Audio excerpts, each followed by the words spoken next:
আজকে মা আর ছেলে মিলে কোন শপিং এ গেলাম দেখতে চাইলে সম্পূর্ণ ভিডিওটা দেখেন, তাহলে বুঝতে পারবেন। এভরিওয়ান আসসালামু আলাইকুম, আমি সাথে আলহামদুলিল্লাহ আমি ভালো আছি। আশা করি আল্লাহর রহমতে আপনি অনেক অনেক ভালো আছেন। দিনের মতো আজকেও আমি আপনাদের মাঝে ডেইলি ব্লগ নিয়ে হাজির হলাম। প্লিজ স্কিপ না করে সম্পূর্ণ ভিডিওটা দেখবেন। আশা করি আজকের ভিডিওটা অনেক অনেক ভালো লাগবে। কম্বাইনিং অ্যানাদার ডেইলি ব্লগ দেখার জন্য কথা না বলে আজকের ব্লগটা শুরু করে ফেলি। কিছুদিন পরে যেহেতু ঈদ, আর মা ছেলে মিলে শপিং করতে বের হয়ে গেলাম। আর বের হয়ে আমি একটু RS টাওয়ারে গিয়েছিলাম। তো এই সার্ভিং ডিশের জন্য এসেছি, আর এটা আমি RS টাওয়ার থেকে নিয়েছি সোনের রাখা। এখানকার এই কর্নারগুলো আমার এত ভালো লেগেছে, কিন্তু অনেক হাই রেঞ্জ, তাই আমি নিলাম না। তার জন্য এসেছি, ইনশাল্লাহ টুকটাক কেনা হয়েছে। এখন আমি কিছু পাস্তা নেব, আর দোকানের একটা রসুনের চানাচুর আছে, তো আমার ছেলে এই চানাচুরটা অনেক পছন্দ করে। আমি প্রায় এই সোনের রাখা থেকে আর এই দোকান থেকে আমি রসুনের চানাচুরটা নিই। পাস্তা আর চানাচুর নিয়ে এখন আমার ছেলে নাকি জুস খাবে, তো এখন আমরা চলে গেলাম জুসের দোকানে। আর এখন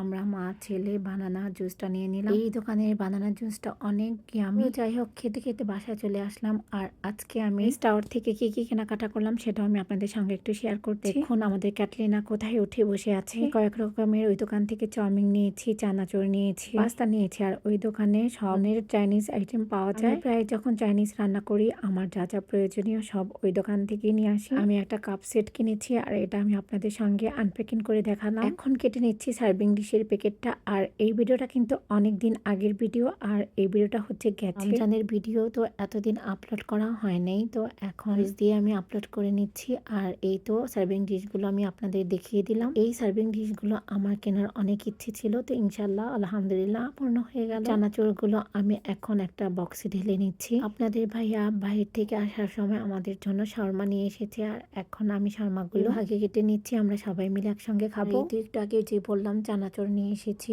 আর এই তো এখন চানাচুরগুলো বক্স রেডি রেখেছিলাম, তো সেটার মধ্যে ঢেলে নিচ্ছি। আর আপনাদের ভাইয়া শর্মা নিয়ে এসেছিল, আমাকে আর ছেলেকে খেতে বলেছে। আর আমি বললাম কোনো জিনিস যদি সবাই একসঙ্গে মিলেমিশে খাই তাহলে আরো ভীষণ ভালো লাগবে। সবাই মিলেমিশে খাবো। আর আজকের ব্লগটা ভালো লেগে থাকলে please like, comment and share দিয়ে সাথে থাকবে। এখানে শেষ করছি, ভালো থাকবেন সবাই, আল্লাহ হাফিজ।